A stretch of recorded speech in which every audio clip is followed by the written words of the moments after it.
Hello and welcome back to The Witness. Last time we learned that perspective plays a big part on figuring out some of these terrain puzzles, with which there are apparently a lot.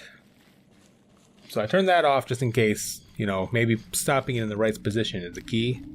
I'm also going down here because we learned another documentary code. I hope it actually gives us something good. Anyway, the key is this one. So, get ready for some... Well, maybe it's not the same guy. And so, by a backhanded, upside-down argument, was predicted that there is in carbon a level at 7.82 million volts, and then experiments in the laboratory with carbon show indeed that there is. And therefore, the existence in the world of all these other elements is very closely related to the fact that there is this particular level in carbon. But the position of this particular level in carbon seems to us, after knowing the physical laws, to be a very complicated accident of 12 complicated particles interacting. So I wish to illustrate by this example that an understanding of the physical laws doesn't give you an understanding in a sense of understanding significance of the world in any way. The details of real experience are very far often from the fundamental laws. There are, in a way of speaking in the world, we have a way of discussing the world which you could call, we discuss it at various hierarchies or levels. Now, I don't mean to be very precise, there's a level, there's another level, and another level, but I will indicate by describing a set of ideas to you, just one after the other, what I mean by hierarchies of ideas. For example, at one end, we have the fundamental laws of physics. Then we invent other terms for concepts which are approximate, who have, we believe, the ultimate explanation in terms of the fundamental laws. For instance, heat. Heat is supposed to be the jiggling, and it's just a word for a hot thing is just a word for a mass of atoms which are jiggling. Thought out fundamentally, we should think of the atoms jiggling. But for a while, if we're talking about heat, we sometimes forget about the atoms jiggling. Just like when we talk about the glacier, we don't always think of the hexagonal ice snowflakes which originally fell. Another example of the same thing is a salt crystal. Looked at fundamentally, it's a lot of protons, neutrons, and electrons. But we have this concept, salt crystal, which carries a whole pattern already of fundamental interactions, or idea like pressure. Now, if we go higher up from this, in another level, we have properties of substances like refractive index, how light is bent when it goes through something, or surface tension, the fact that the water tends to pull itself together, is described by a number. I remind you that we have to go through several laws down to find out that it's the pull of the atoms and so on, but we still say surface tension, and don't worry when we're discussing surface tension of the inner workings, always. Sometimes we do, sometimes we don't. Go on, up in the hierarchy. With the water, we have the waves, and we have a thing like a storm. We have a word for storm, which represents an enormous mass of phenomena. Or sunspot, or star, which is an accumulation of things. And it's not worthwhile always to think of it way back. In fact, we can't, because the higher up we go, we have too many steps in between, each one of which is a little weak, and we haven't thought them all through yet. And we go up in this hierarchy of complexity, we get to things like frog, or nerve impulse, which you see is an enormously complicated thing in the physical world, involving an organization of matter in a very elaborate complexity. And then we go on, we come to things, words, and concepts like man, and history, or political expediency, and so forth, which is a series of concepts that we use to understand things at an ever higher level. And going on, we come to things like evil and beauty and hope. Now, which end is nearer to the ultimate creator, or the ultimate? So if I make a religious metaphor, which end is nearer to God? Beauty and hope, or the fundamental laws? I think that the right way, of course, is to say that the whole structural interconnections of the thing is the thing that we have to look at, and that the sequence of hierarchy, that all the sciences and all the efforts, not just the sciences, but all the efforts of intellectual kind, are to see the connections of the hierarchies as to connect beauty to history, is to connect history to man's psychology, the man's psychology to the working of the brain to the neural impulse to the chemistry, and so forth, up and down, both ways. And today we cannot, and there's no use making believe we can, draw carefully a line all the way from one end of this thing to the other. In fact, we've just begun to see that there is this relative hierarchy. And so I don't think either end is nearer to God's. And it's to stand at either end and to walk out off the end of the pier only, hoping out in that direction is the complete understanding, is a mistake. And to stand with evil and beauty and hope, or to stand with the fundamental laws, hoping that way to get a deep understanding of the whole world with that aspect alone, is a mistake. And it is not sensible either for the ones who specialize at one end and the ones who specialize at the other end to have such disregard for each other. They don't actually, but the people say they do. So. But that actually the great mass of workers in between, connecting one step to another, are improving all the time our understanding of the world, both from working at the ends and working in the middle. And in that way, we are gradually understanding this connection, this tremendous world of interconnecting hierarchies. If you expected science to give all the answers to the wonderful questions about what we are, where we're going, what the meaning of the universe is, and so on, then I think you could easily become disillusioned and then look for some mystic answer to these problems. How a scientist can take a mystic answer, I don't know, because the whole spirit is to understand. Well, never mind that. I don't understand that. But anyhow, if you think of it, though, the way I think of what we're doing is we're exploring, we're trying to find out as much as we can about the world. People say to me, are you looking for the ultimate laws of physics? No, I'm not. I'm just looking to find out more about the world. And if it turns out there is a simple ultimate law that explains everything, so be it. That would be very nice to discover. If it turns out it's like an onion with millions of layers and we're just sick and tired of looking at the layers, then that's the way it is. But whatever way it comes out, its nature is there and she's going to come out the way she is. And therefore, when we go to investigate it, we shouldn't pre-decide what it is we're trying to do except to find out more about it. If you say, but your problem is, why do you find out more about it? If you thought that you were trying to find out more about it because you're going to get an answer to some deep philosophical question, you may be wrong. It may be that you can't get an answer to that particular question by finding out more about the character of nature. But I don't look at it. My interest in science is to simply find out about the world. And the more I find out, the better it is. I like to find out. There are very remarkable mysteries about the fact that we're able to do so many more things than apparently animals can do, and other questions like that. But those are mysteries I want to investigate without knowing the answer to them. And so altogether, I can't believe the special stories that have been made up about our relationship to the universe at large, because they seem to be too simple, too connected, too local, too provincial. The earth, he came to the earth. One of the aspects of God came to the earth, mind you. And look at what's out there. How can it isn't in proportion. Anyway, it's no use arguing. I can't argue it. I'm just trying to tell you why the scientific views that I have do have some effect on my beliefs. And also another thing has to do with the question of how do you find out if something's true.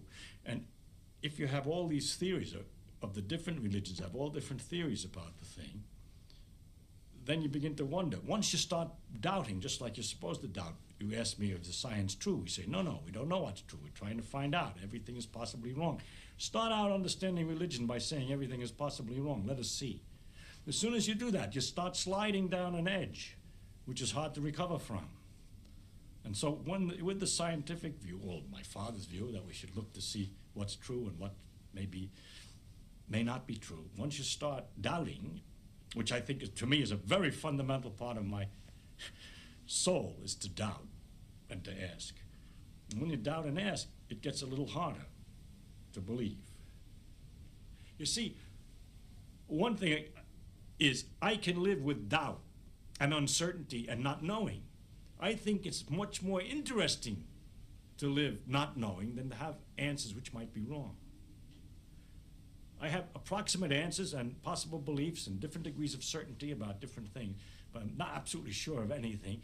And there are many things I don't know anything about, such as whether it means anything to ask, why we're here, and what the question might mean. I might think about it a little bit. If I can't figure it out, then I go to something else.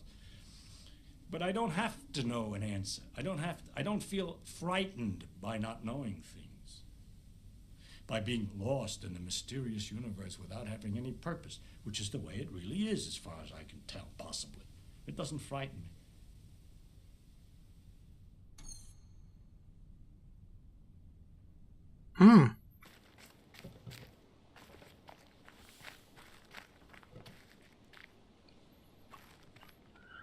Okay, so real quick, looking at this, looking at the pillar pointing in this direction lets me see that, well, this thing here would very much look like a line puzzle if I was out at the coast. So, we're taking a boat.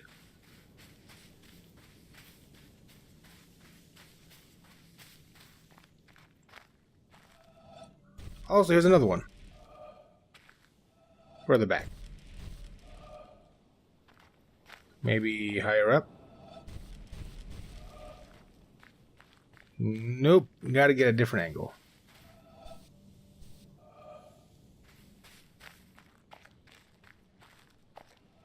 Right here, maybe. Nope, I had it right here.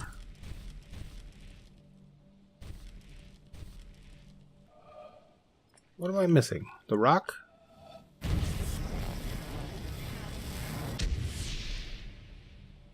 Maybe a different... Oh, it has to all be shiny. So let's try this.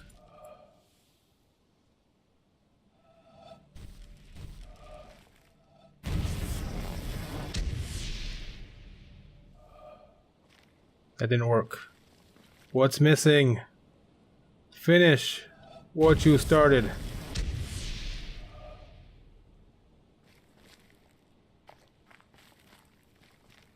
Do I have to be farther? Higher? What is it? Probably higher. Oh, I probably should look from a different angle. Let's go over there.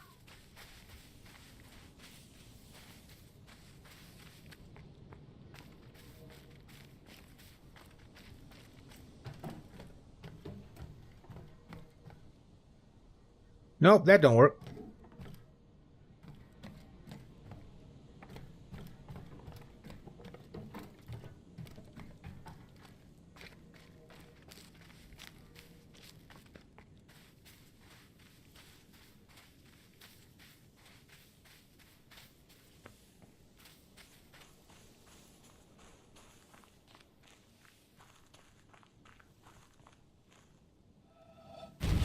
Here we go. Nope, almost. Just gotta get the whole thing glowing. Close, but no cigar. A little bit closer.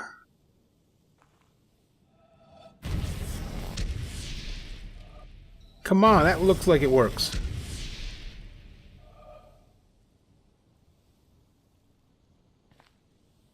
Come on, what is the correct positioning? What's missing? That's very bright. Finally, there we go. Now, is there a way to get this whole one lit up? Yes, there is.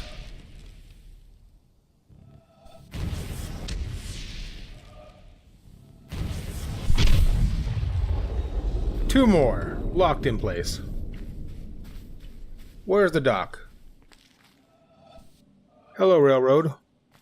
What's a good angle for you?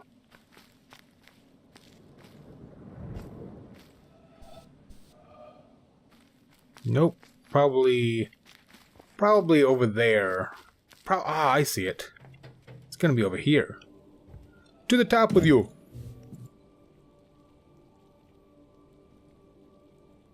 Huh? Oh yeah.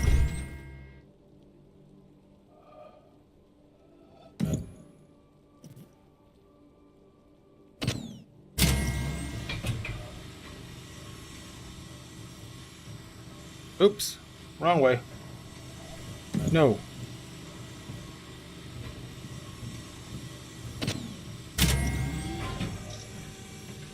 All the way to the top. It's got to be higher.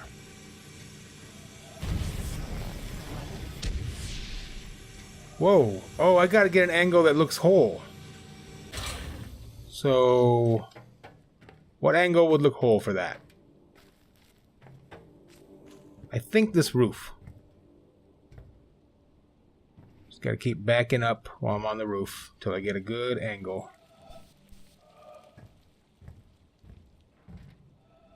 Like maybe like this?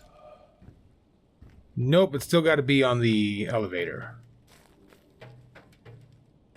Okay, so I don't think distance is a matter. It's just the right positioning. It's like a clue.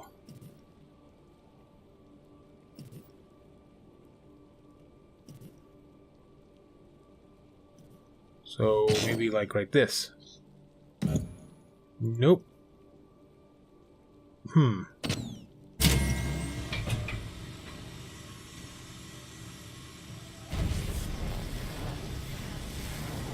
So if I just keep holding here, I'll probably see the right positioning in a bit and be able to finish it. Whoa, things are getting weird.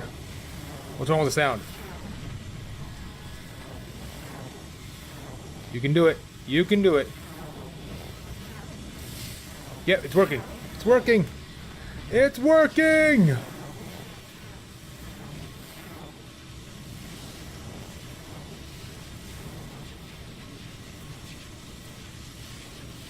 Come on, keep going.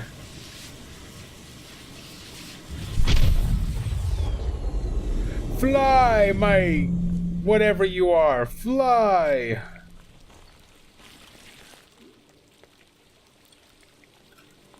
There was another one somewhere, wasn't there? That kind of looks like one, but I guess it's not.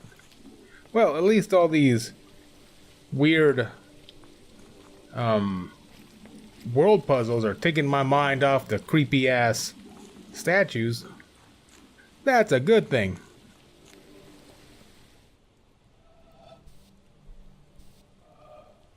No, that's one. That is definitely one. But where am I going to see it from? Oh, I got a hunch. We'll see when we get there. We meet again, Castle Tower. Surely from your height we can see it. Nope. Well, I guess...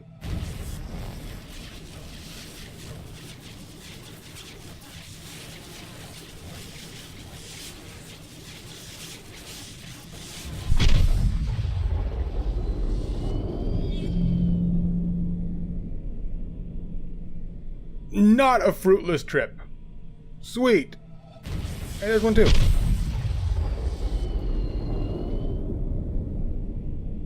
They're just everywhere. They're like hidden Mickeys. Oh, these work. Seriously? I can do these? I can't do...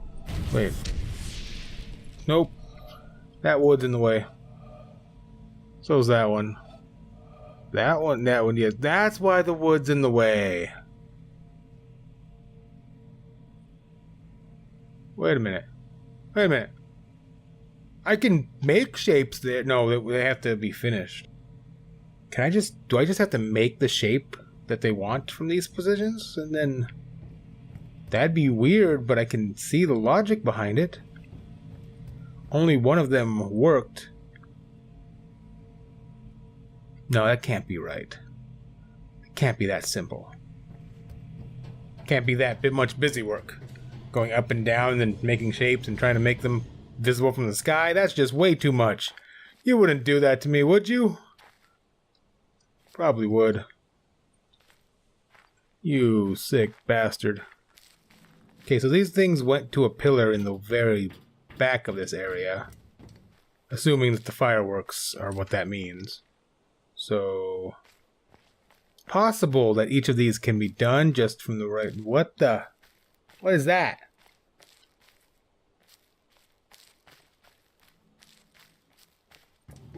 Why is there always more? So maybe from the right angle these can be done.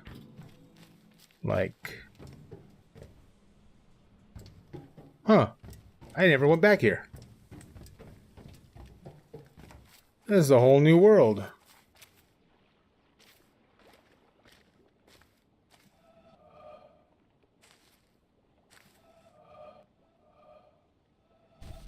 Hello.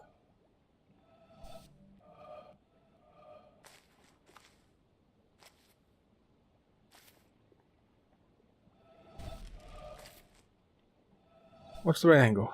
It doesn't look like it needs to be whole, because it doesn't seem to fit right whole. It seems to fit right with a gap. Well, that kind of works, but see, it doesn't work.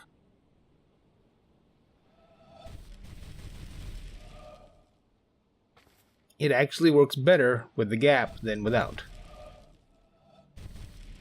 What is missing?